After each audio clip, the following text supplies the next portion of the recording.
the whole concept with the guitar, I remember we were, just sitting there. I've just been checking out other guitars, like in Vintage Guitar Magazine, where, it's like Toys R Us, guitar players. But the whole thing is, I'll be thumbing through that I get it every month. So it's just like, just thumbing through that and just checking out cool gear or anything you want to get. So it's just like, just like all the, the Phantoms, the Vox guitars, like all, these butt ugly guitars that they made in like the late 50s and 60s and stuff like that. And it's just like even any of the early Gills and all the, just like, just they're cool guitars.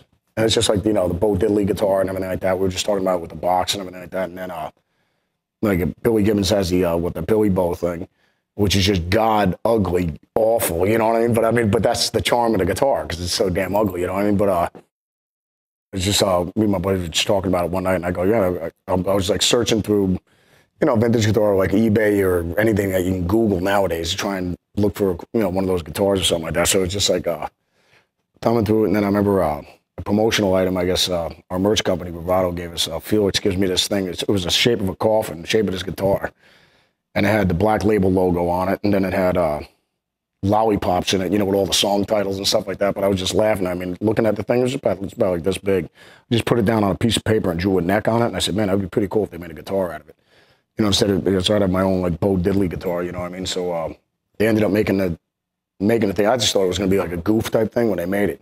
But, they did an awesome job on it. I was shocked when I got it, the way it plays and everything like that. I was saying it because it almost kind of, sitting down here, it plays like an SG, but, and actually pretty much it's real similar to an SG in that regard because it has the all mahogany body, just one piece, like on an SG. But the neck has the, like on my Les Pauls, but the neck's more streamlined, kind of like an SG or like a 1960s, like a classic neck on a Les Paul. But it has an ebony fretboard with the maple neck. With the back of the neck is maple, which I have on my Les Pauls, Zakk Wylde Les Pauls. But the thing plays great though, man. I love it with the Floyd Rose and the whole 9 yards, the whole kit and caboodle.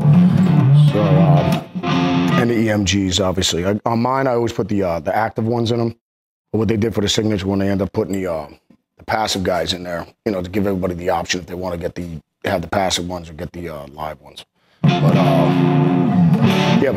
aside of that, they did a slamming job on this.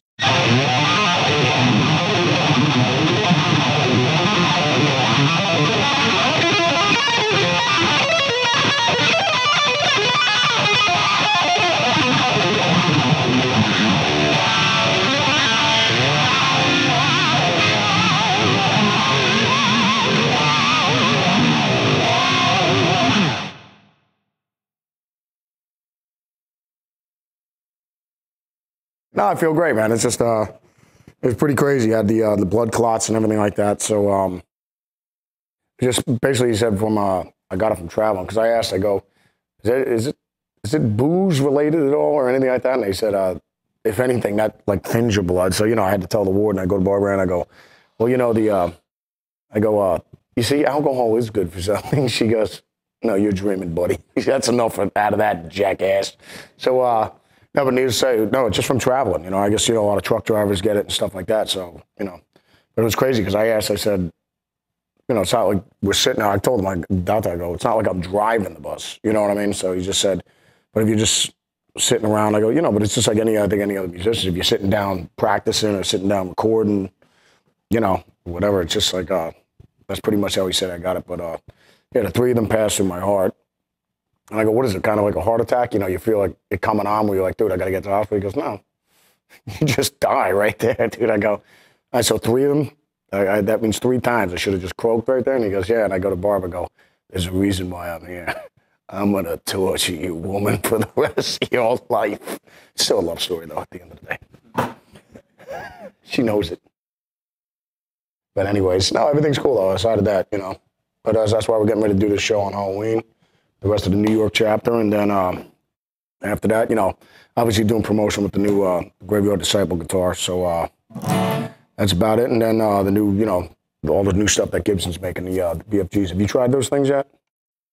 They're slamming, dude. They're chambered and everything like that. But the necks play amazing. But it's like there's no lacquer on them, and it's just like basically just the top of a Les Paul. It's just like it's killer. They did a killer job with those things too. That's about it, man. Just going out, and then I guess we're getting ready to do that Les Paul tribute show like the 18th of November.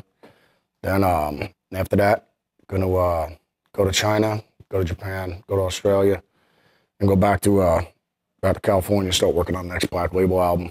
Then the machine starts rolling once again. I mean, if you're a musician, that's what you do. You tour. Any musician is just like so. It's basically I'm just taking these blood thinners. If I got to take them for about a year, and then they check me after that, and then it's just otherwise it's just like for the rest of your life you got to take these things. So that's about it, man. So no more booze, but that's why I've switched over to heroin light, and crack cocaine. Seems to be working well with my slim girlish figure. I get to eat more junk food now, so I'm pretty happy with the results. Needless to say.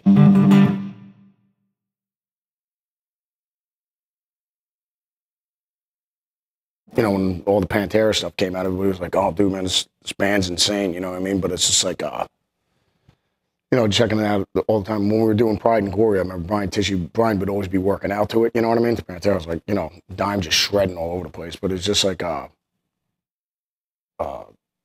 think we were doing a P&G gig in Donington, like 93 or something like that, 94 or whatever, and then with Pride and Glory. And that's when I finally met Dime. So, we stayed and watched P&G set, and then we stayed and watched Pantera whoop some ass. And then, so ever since then, we were hanging out, talking all the time and everything like that. But, yeah, so, I mean, you guys all know how insane Dime was. I mean, it was always a good time whenever Dime was around. So, no, it was about it. And then like you said, we'd exchange guitars. I'd hook him up with the Camel Les Pauls or whatever. He'd hook me up when he was with, Washburn. He'd hook me up some of his fiddles over there. And then he got me, I remember because he was so psyched with the Dean thing when he got when he was doing the Razorbacks and everything like that. So hooked me up with that sucker. I got that thing as well. I did gigs with it and everything like that. So I still got her at the house and I jam on it all the time. But no, Don was awesome, man. Without a doubt.